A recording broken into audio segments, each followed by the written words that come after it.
Jérémie, placez-vous sur les chemins, regardez, informez-vous des antiques sentiers. Où donc est le bon chemin? Marchez-y et éprouvez le repos de votre âme.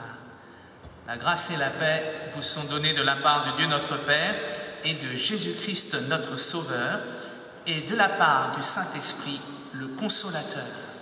Nous nous levons pour chanter « Viens, Esprit de sainteté ».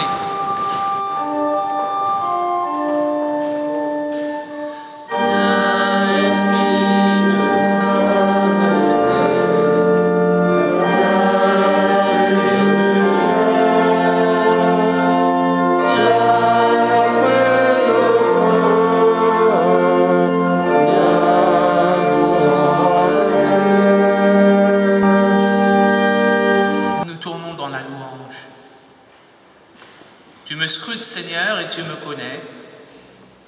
Où irai-je loin de ton esprit? Où fuirai-je loin de ta face? Je gravis les cieux, te voici. Je descends chez les morts, tu es là.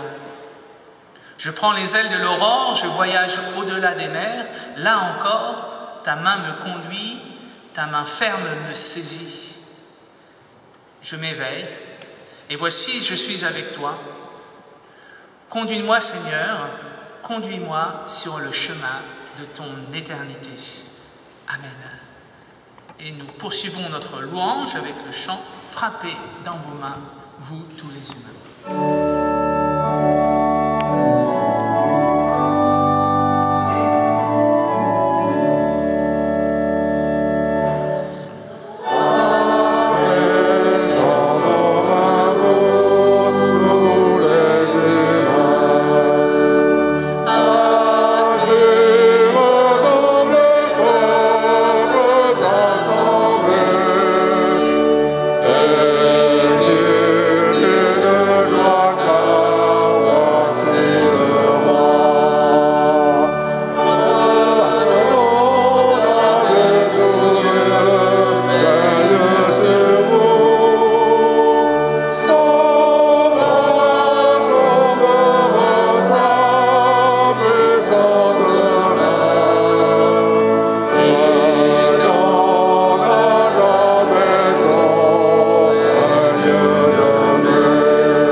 Je vous invite à la prière de repentance. Seigneur, bien souvent, je n'ai pas le temps de regarder, le temps d'écouter, le temps de rencontrer et le temps de partager, le temps de sourire et le temps de chérir, le temps de naître et le temps de mourir, le temps de rêver et le temps d'attendre, le temps de me laisser surprendre, le temps de rire et le temps de pleurer, le temps de recevoir un baiser, le temps de mettre au monde un enfant, le temps de lui donner de mon temps, le temps de vivre pour espérer, le temps pour comprendre et pour aimer. Mais Seigneur, bien souvent, je n'ai pas le temps. Mais toi, Seigneur, tu prends le temps de regarder et d'écouter. Tu prends le temps de rencontrer et de partager, de rire et de pleurer, de rêver et d'attendre. Tu prends le temps de me surprendre. Tu prends le temps d'espérer. Tu prends le temps de m'aimer. Loué sois-tu, Seigneur. Amen. Par la mort et la résurrection de Jésus-Christ, nous sommes les bien-aimés de Dieu. Nous sommes enfants de Dieu. Nous sommes appelés à croire à cette bonne nouvelle. Nous sommes appelés à nous ouvrir chaque jour à cet amour, cette grâce que l'Éternel vient nous offrir. Oui, nous recevons cette bonne nouvelle que nous sommes les bien-aimés de Dieu. Amen. Assurés de cette parole, nous pouvons écouter l'exhortation pour nos vies et je relis avec vous dans l'évangile de Marc au chapitre 1, les versets 16 et 18. Comme il marchait le long du lac de Galilée, Jésus vit Simon et André, frères de Simon, qui jetaient un filet dans le lac. C'étaient en effet des pêcheurs. Jésus leur dit « Suivez-moi, et je ferai de vous des pêcheurs d'hommes. » Aussitôt, ils laissèrent leur filet et le suivirent. Amen. Viens, esprit de la promesse, défenseur, venu d'en haut, nous nous levons pour chanter.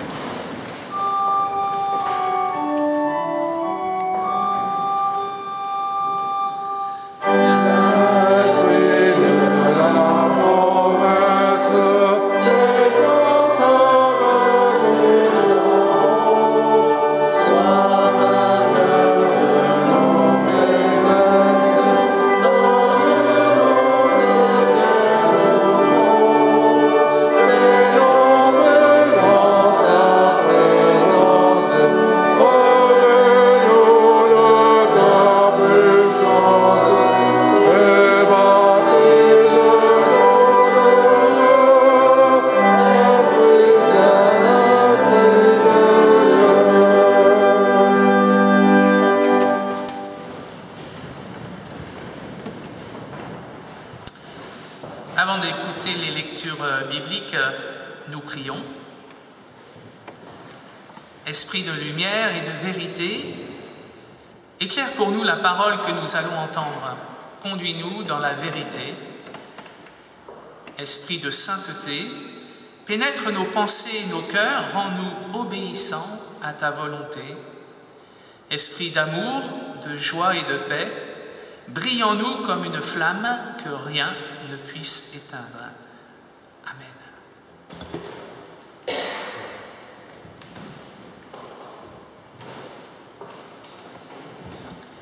La première lecture ce matin est dans Zacharie, chapitre 9, les versets 9 à 10. Danse de toutes tes forces, ville de Sion. Oui, pousse des cris de joie, Jérusalem. Regarde, ton roi vient vers toi. Il est juste, victorieux et humble. Il est monté sur un âne, un ânon, le petit d'une ânesse. À Éphraïm, il supprimera les chars de guerre. Et à Jérusalem, il supprimera les chevaux. Il cassera les arcs de combat. Il établira la paix parmi les peuples. Il sera le maître de la mer Morte à la mer Méditerranée et du fleuve Euphrate à l'autre bout du pays. La deuxième lecture est dans Matthieu, chapitre 11, les versets 25 à 30. Peu de temps après, Jésus dit : « Père, Seigneur du ciel et de la terre, je te dis merci. En effet, ce que tu as caché aux sages et aux savants, tu l'as fait connaître aux tout petits. Oui, Père, tu l'as bien voulu. Mon Père m'a tout donné. Personne ne connaît le Fils sauf le Père. Personne ne connaît le Père sauf le Fils. Mais le Fils veut montrer le Père à d'autres pour qu'ils le connaissent aussi. Venez auprès de moi, vous tous qui portez des charges très lourdes et qui êtes fatigués, et moi je vous donnerai le repos. Je ne cherche pas à vous dominer. Prenez donc vous aussi la charge que je vous propose et devenez mes disciples. Ainsi, vous trouverez le repos pour vous-même. Oui, la charge que je mettrai sur vous est facile à porter. Ce que je vous donne à porter est léger. Et la dernière lecture est dans l'Épître aux Romains, chapitre 8, les versets 9 à 13. Or, vous ne suivez plus ses désirs, vous suivez l'Esprit de Dieu parce qu'il habite en vous. Si quelqu'un n'a pas l'Esprit du Christ, il n'appartient pas au Christ. Mais le Christ est en vous. Bien sûr, votre corps va mourir à cause du péché. Mais puisque vous avez été rendus justes, l'Esprit Saint vous donne la vie. Dieu a réveillé Jésus de la mort. Si l'Esprit de Dieu habite en vous, ce Dieu qui a réveillé le Christ de la mort donnera la vie par son Esprit à vos corps qui doivent mourir. C'est pourquoi, frères et sœurs, nous avons une dette. Ce n'est pas envers nos désirs humains que nous avons une dette. Nous ne devons pas vivre comme il le demande. Si vous vivez en suivant ces désirs, vous mourrez. Au contraire, si avec l'aide de l'Esprit Saint, vous faites disparaître vos façons de faire égoïstes, vous vivrez.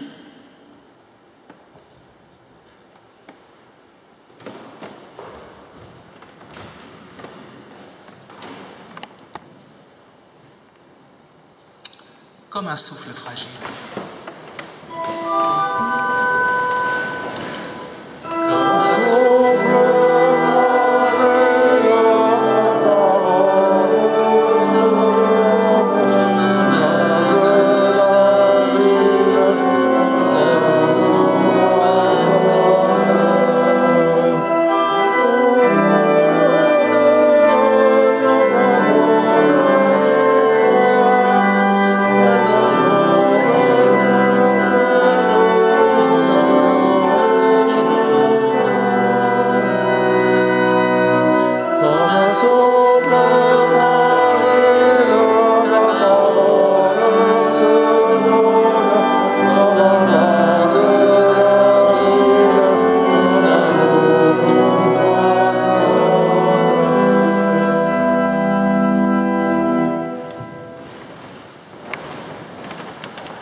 Seigneur, ta parole est la vérité. Sanctifie-nous par cette vérité. Dimanche après dimanche, nous écoutons la pensée théologique, la foi de l'apôtre Paul. Nous l'avons fait dimanche dernier. Et au cœur du passage que j'ai partagé avec vous, que j'ai médité avec vous, il y avait plusieurs formules, et notamment celle-ci, soit que nous vivions, soit que nous mourions. Nous sommes avec toi, Seigneur notre Dieu, et toi tu es avec nous. Parole de grâce qui nous dit que l'amour et la grâce de Dieu viennent toujours nous rencontrer avant même que nous soyons enclins à aller vers Dieu. Parole que nous entendons souvent lors d'un baptême. Je ne peux m'approcher de Jésus-Christ, je ne peux demander le baptême que parce que le Père et le Fils et l'Esprit se sont approchés de moi au préalable. Au début de ce passage de l'épître de Paul aux Romains que nous avons relu peu avant ce passage, l'apôtre Paul réaffirme aussi, toujours disant la grâce première de Dieu, que rien ne peut nous séparer de l'amour de Dieu, que en Jésus-Christ nous sommes littéralement attachés à Dieu, qu'aucune force au monde ne peut nous séparer de lui. Et pourtant, l'apôtre Paul nous redit dans ce passage ce grand drame de toute nature humaine, qu'il y a combat dans chacune de nos vies, dans chacun de nos chemins de foi, combat entre ce qui est de l'ordre des désirs, l'apôtre Paul le formule comme ça, des désirs de la chair, des désirs humains, et puis combat entre ces désirs humains et puis les désirs de l'Esprit, l'Esprit Saint qui habite en nous, puisque nous sommes le temple de l'Esprit Saint. Alors c'est à la fois un drame parce que ce combat n'est jamais gagné, hein.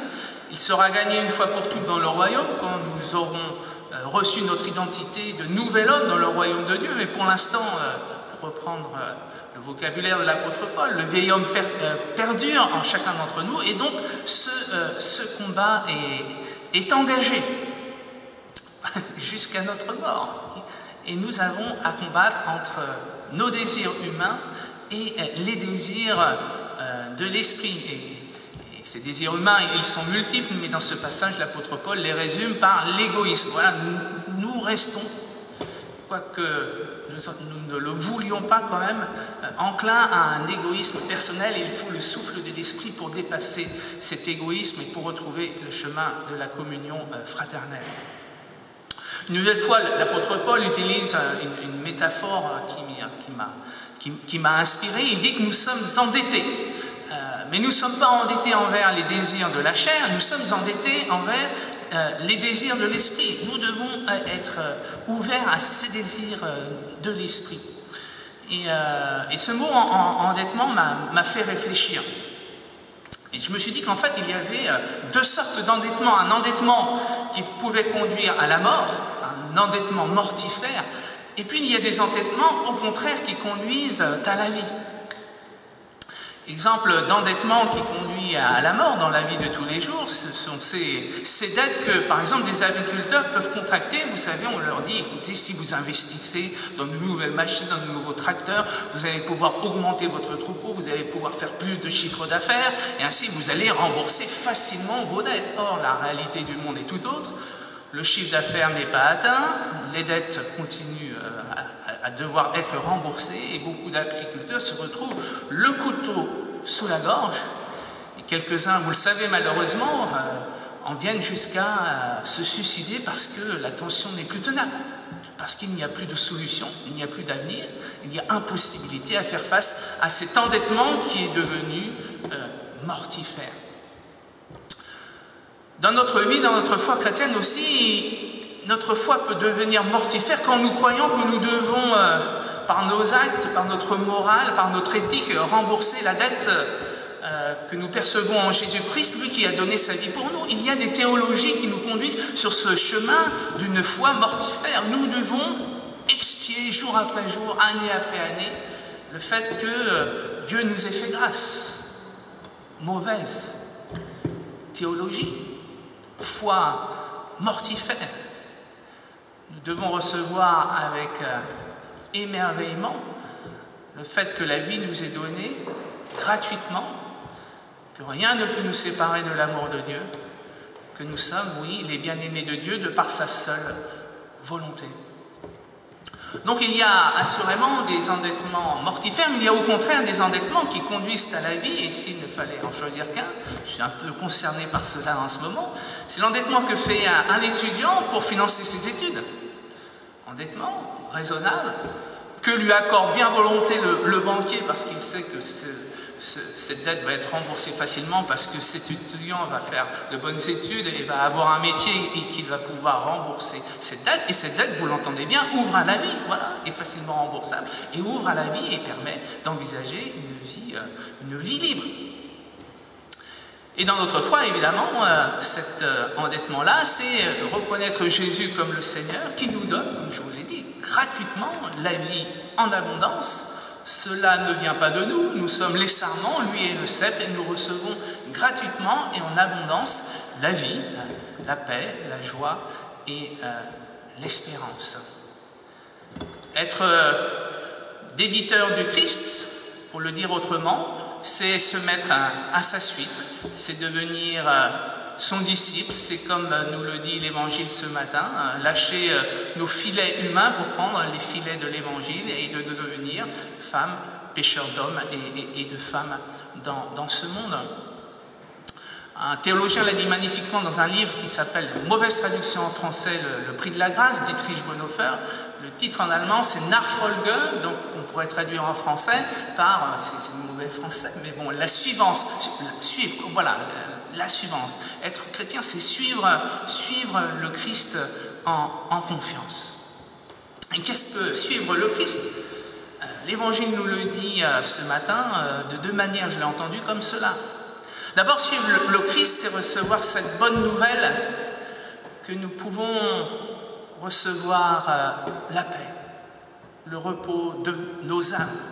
Venez vous tous qui êtes fatigués et chargés, venez vous tous qui êtes inquiets par votre vie, par la situation du monde dans lequel vous vivez, venez et moi je vous donnerai du repos.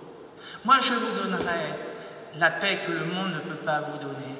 Donc suivre le Christ, vous l'entendez, ce n'est pas d'abord, et c'est magnifique, ce n'est pas d'abord une action à faire, ce n'est pas une dette à combler, mais c'est au contraire recevoir une grâce. Suivre le Christ, être au bénéfice de la grâce de Dieu, recevoir sa paix, recevoir son espérance. Je crois qu'il est bon que nous le réentendions dans ce temps compliqué qui s'annonce, dans ce temps de déconfinement, compliqué économiquement, compliqué aussi psychologiquement. On sait qu'il y a beaucoup de conséquences négatives du confinement et donc qui arrivent dans ce temps de déconfinement. Je crois qu'il nous faut entendre cette parole si nous sommes inquiets pour notre société, pour le chômage qui s'annonce, nous sommes inquiets pour notre Église, quelle va être l'Église en ce temps de déconfinement. Je crois qu'il faut remettre ses préoccupations, légitimes bien sûr, remettre ses préoccupations entre les mains de Dieu, lui qui peut nous donner sa paix et le repos de nos âmes. Puis bien sûr, suivre le Christ, c'est prendre le joug, la parole est claire, c'est prendre le joug qu'il nous propose, un joug qui est facile et léger à porter. Je dois vous dire, en toute confidence, qu'a priori, ce n'est pas une grande exaltation que de se mettre sous le joug. C'est pas une grande exaltation quand même. L'apôtre Paul nous appelle la liberté des enfants de Dieu. Et voici qu'il faut nous mettre la tête sous le joug.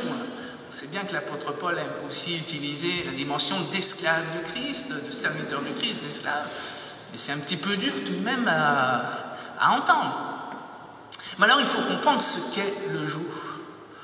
Un joug, c'est une pièce de bois qui appelle non pas un individu, un animal, mais deux animaux, deux individus. On n'est jamais seul sous un joug, ça ne marche pas. Il faut être deux. Et alors, il nous faut entendre que celui qui est notre compagnon de joug, c'est le Christ. Et là, ça change tout. Le Christ n'est pas celui qui fouette les vaches ou les taureaux qui tirent la charrue. Le Christ est celui, au contraire, qui est sous le joug avec nous. Et alors, on peut mieux comprendre sa parole. Venez prendre mon joug est léger, mon fardeau est léger, parce qu'il le porte avec nous. Et parce que nous ne sommes pas le seul à le porter. Et là, la parole devient magnifique. C'est que, à la fois, nous sommes appelés à être le serviteur du Christ. Là, nous le comprenons parfaitement bien avec notre raison et notre foi chrétienne habituelle. Mais ce qu'il y a de plus extraordinaire, c'est que nous entendons que le Christ vient porter notre fardeau avec nous. Extraordinaire. Même si nous n'avons pas conscience, même si nous avons du mal à le comprendre, si nous sommes en Christ, il vient porter nos fardeaux relationnels, nos fardeaux professionnels. Il vient nous aider à porter nos ministères, nos engagements qui ne sont pas toujours faciles. Il vient les porter avec nous. Alors s'il vient effectivement les porter avec nous, le joug devient facile et se joue porté à deux et permet que le Christ et nous entrions dans une forme de communion, dans une forme d'intimité. Comment ne pas être intime quand on porte un joug à deux? Cette intimité entre le Père et le Fils nous est dite aussi ce matin dans les textes que nous avons lus. Nul ne connaît le Père si ce n'est le Fils, nul ne connaît le Fils si ce n'est le Père, mais, nous dit l'Évangile, par le Fils, par Jésus-Christ, nous sommes appelés nous aussi à rencontrer le Père. Ce n'est pas encore une fois, de l'ordre d'une volonté, d'une capacité de notre part, d'une justesse théologique ou d'une justesse spirituelle. Cela nous est donné, c'est de l'ordre d'une révélation qui n'est pas donnée aux plus sages et aux plus intelligents, mais qui est donnée aux plus petits d'entre nous, à ceux qui ont su garder un cœur d'enfant. Donc il est très beau d'entendre que nous sommes appelés, la foi chrétienne, c'est être appelés à cette intimité avec Dieu, à cette intimité avec le Père et le Fils, qui se construit évidemment comme toute intimité, jour après jour, semaine après semaine, année après année, et qui se renforce au fil du temps. Cette révélation, cette intimité, bien sûr, aussi le fruit du souffle de l'Esprit Saint qui nous a été donné depuis le jour de Pentecôte.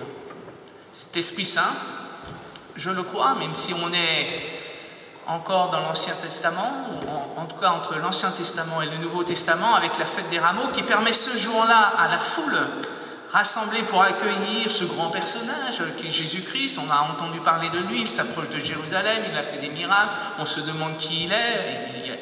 Aujourd'hui, on dirait, ça fait le buzz, hein. Il y a une star qui arrive, on va voir qui c'est, hein, une méga star, on va voir qui c'est. Et ce jour-là, tout le peuple, ce jour-là, pas tout le peuple d'ailleurs, une partie du peuple, on va dire, ne soyons pas trop, soyons justes avec le texte, une partie du peuple s'écrie « Hosanna, béni soit celui qui vient au nom du Seigneur », reconnaissent en Jésus-Christ le Messie annoncé par les prophètes. Je crois que cela est de l'ordre du souffle de l'Esprit et qui nous permet aujourd'hui, nous aussi, de mettre nos bouches à l'unisson de ce peuple de Jérusalem qui accueille le Seigneur. Nous pouvons dire ce matin tous ensemble aussi, béni soit celui qui vient au nom du Seigneur, faire toutes choses nouvelles dans nos vies. Amen.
Nous nous levons pour confesser la foi chrétienne.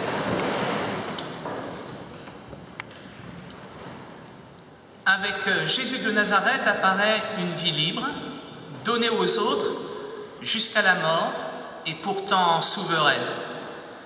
Cette vie est le mystère qu'il me faut comprendre, cette vie est celle à laquelle je suis appelé.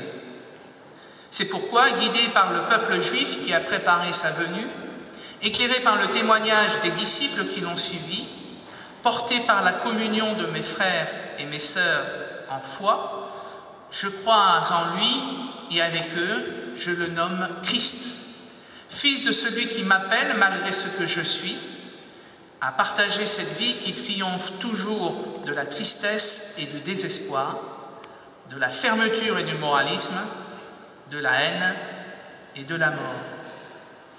Avec lui, l'éternellement vivant, avec le secours de son esprit et avec tous les hommes et les femmes de ce monde, j'essaie de marcher vers la cité fraternelle où nous pourrons contempler face à face celui qui depuis toujours nous appelle à lui et qu'en attendant, nous nommons Dieu.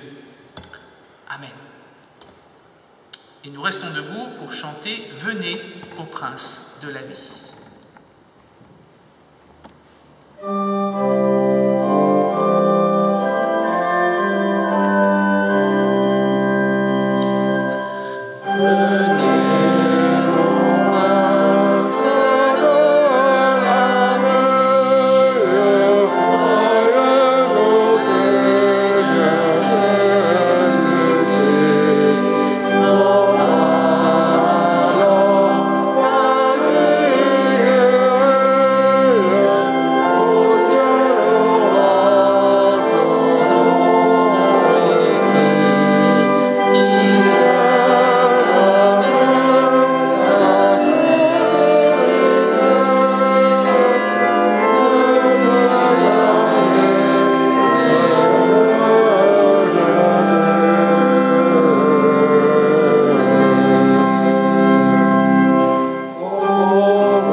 Chaque dimanche, l'Église protestante unie de Grenoble souhaite la bienvenue aux personnes qui seraient nouvelles à ce culte, qui seraient là pour la première fois dans ce temple, ou qui se connecteront pour écouter ce culte ou regarder ce culte en différé sur Internet. Je ne sais pas si aujourd'hui, ce matin, il y a des personnes nouvelles, comme il y a les masques, je ne reconnais pas tout le monde. Alors, je vous invite à vous lever, voilà, si vous devez dire comment vous vous appelez et d'où vous venez, d'où vous êtes. Moi, je m'appelle Eric Léus, avec mon épouse, Janine, nous sommes en vacances. En vacances. Vous êtes en vacances ici, eh bien bienvenue, et bonnes vacances parmi nous. Bienvenue ici, vous êtes chez vous. Alors je parlais de culte en différé, eh bien nous présentons nos excuses pour l'essai raté du dimanche dernier. C'est pas facile avec notre matériel, nos liaisons internet de la paroisse ici, d'avoir un culte en direct sur YouTube. Donc on est revenu pour le moment au culte enregistré et diffusé à partir de lundi sur notre chaîne YouTube, accessible par le site de la paroisse. Mais le conseil presbytéral a décidé d'investir en matériel et en ressources humaines pour arriver, d'ici la rentrée ou après la rentrée, à reprendre l'expérience du culte enregistré en direct et diffusé en direct sur YouTube, si cela ne perturbe pas trop le culte lui-même et son recueillement dans le temple. Alors pour les personnes présentes dans le temple, je rappelle encore une fois que nous sortons par la porte du milieu que Jacques ouvrira à la fin du culte. Et puis vous rappelez que si on prend vos noms et vos coordonnées, si on ne les connaît pas à l'entrée, c'est bien pour pouvoir prévenir tout le monde si, par malheur, l'un d'entre nous était déclaré positif dans les jours qui viennent. Ce n'est plus la peine de s'inscrire au secrétariat avant, on s'aperçoit que le nombre de personnes est de toute façon inférieur à la capacité du temple en mesures sanitaires, donc simplement il suffit de venir le dimanche matin et de donner son nom et ses coordonnées à l'équipe d'accueil. À propos d'équipe, le diaconat recherche des volontaires pour renforcer l'équipe de l'échoppe le mercredi et le jeudi du mois de juillet, et notamment un appel un peu plus pressant à 3 dates, le jeudi 16 et 23 juillet, ainsi que le mercredi 22. Donc pour ça, vous pouvez, si vous êtes disponible ces jours-là, donc le matin ou fin de matinée et puis début d'après-midi, vous adressez à Hervé qui vous donnera, toutes les explications possibles.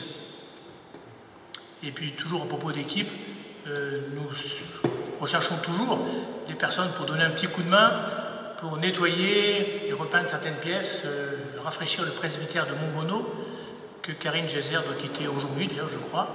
Et donc à partir de la semaine prochaine, dans les 3 prochaines semaines, si vous avez un peu de temps, une journée ou une autre, n'hésitez pas à vous inscrire auprès de Daniel Ebiscos qui est là, ou de Bertrand Mismer, qui organise ça, enfin c'est Daniel.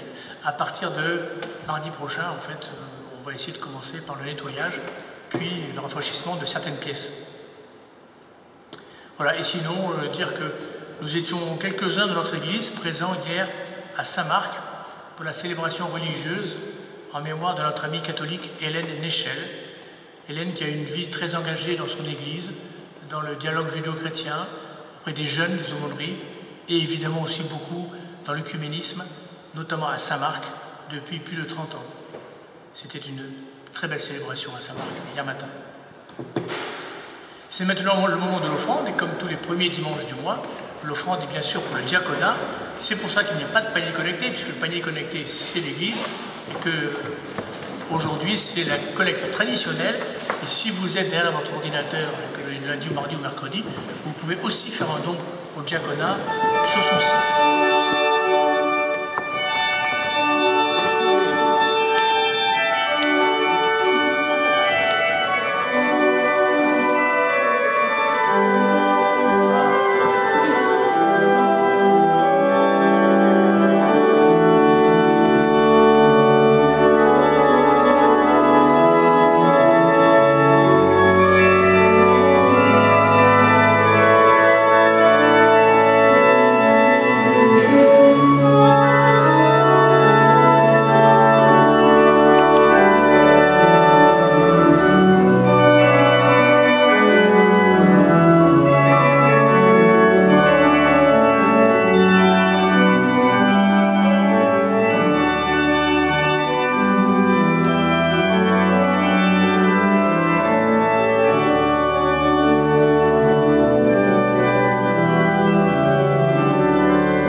Nous tournons dans la prière d'intercession.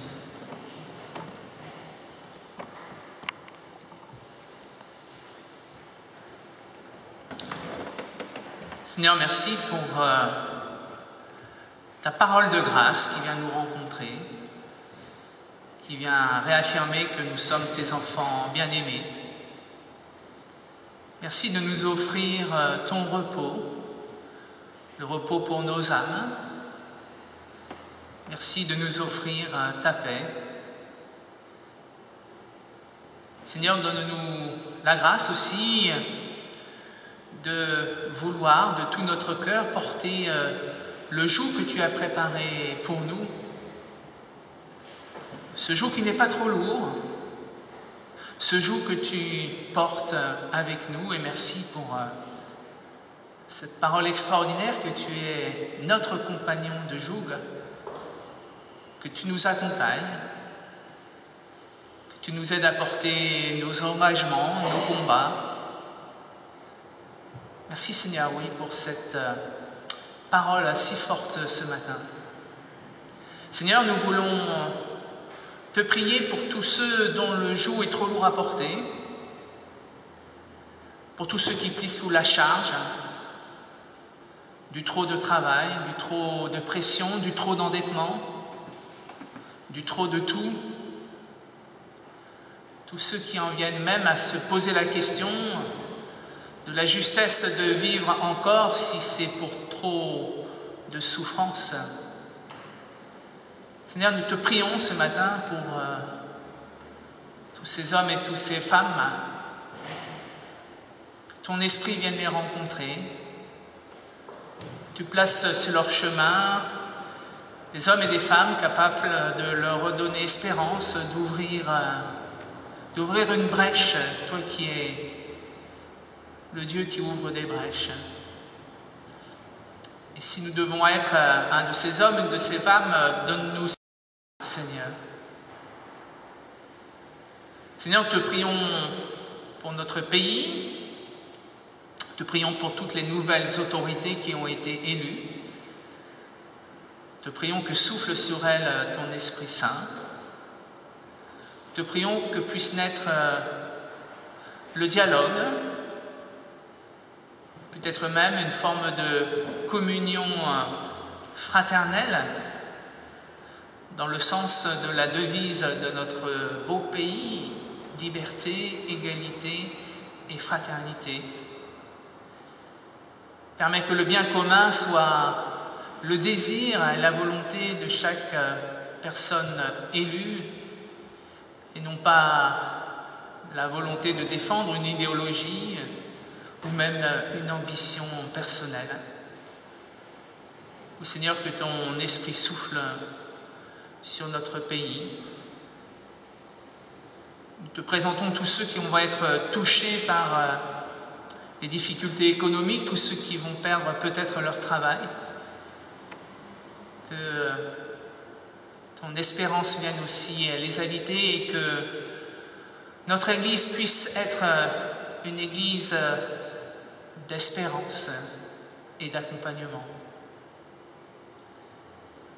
Seigneur, plus largement, bien sûr, et ce nom de prière universelle nous y exhorte, nous te prions pour ce monde. Nous te prions qu'il puisse sortir de la pandémie. Nous te prions qu'il puisse combattre pour la paix. Nous entendons aussi ces paroles du prophète Zacharie qu'un jour les armes de guerre seront changées en soc de charrue. Seigneur, hâte ce moment-là. Puis Seigneur, nous te prions dans le secret de nos cœurs pour tous ceux que nous portons dans la prière jour après jour. Nous te prions pour ceux pour lesquels nous voulons prier de manière particulière parce que nous les savons inquiets. Mais Seigneur, nous te les nommons dans le secret de nos cœurs.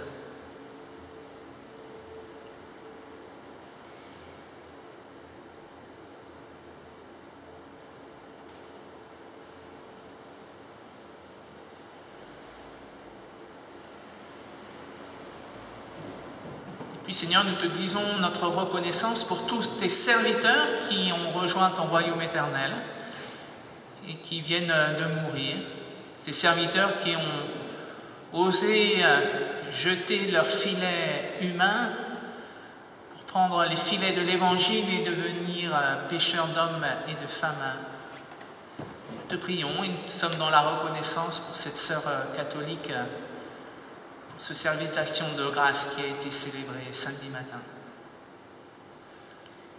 Et dans la communion de ton Église universelle, nous te disons d'un seul cœur, notre Père, qui es aux cieux, que ton nom soit sanctifié, que ton règne vienne, que ta volonté soit faite sur la terre comme au ciel.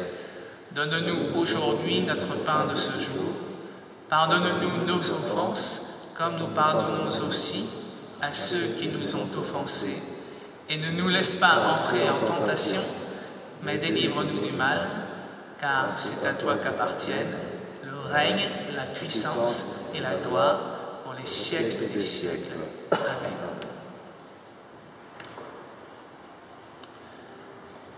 Prends ton sourire et donne-le à celui qui n'en a jamais eu.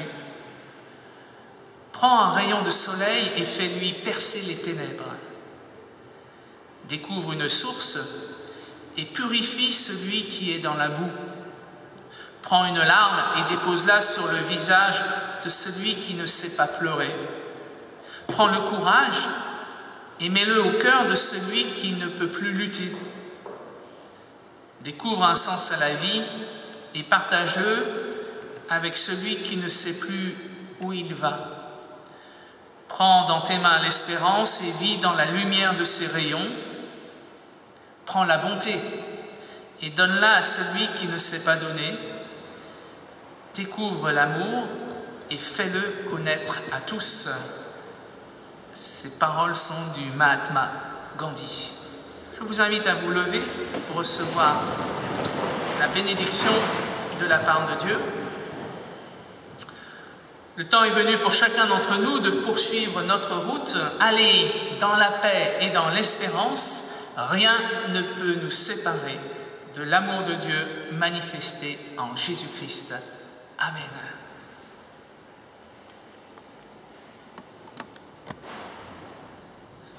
Que la moisson du monde est grande.